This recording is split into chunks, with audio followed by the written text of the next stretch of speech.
In this tutorial, we're going to show you how you can set up a password on your Windows 10 or Windows 11 PC. This is also going to work with older versions of Windows. So you can do it for Windows 7, 8, 9, doesn't really matter. It's going to work on all of them. Before we dive into this, make sure to like the video and subscribe. It really does help out the channel. We'd greatly appreciate it.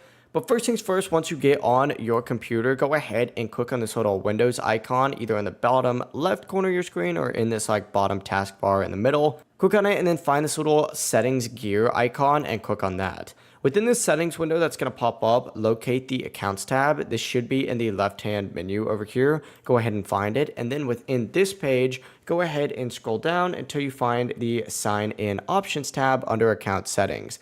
Click on that to open up this page right here. And you're going to see a few different sections. First things first, it may ask you if you're on Windows 11 to do facial recognition, fingerprint, pen, or security key. Or if you don't have a password set up yet, there's going to be a password section in here as well. Simply go ahead and click on that password section and click add and you'll be good to go. Once you do enter in your new password, you will need to confirm it once again. So make sure you type in the same password twice. And you can also add something like a password hint just in case you ever forget.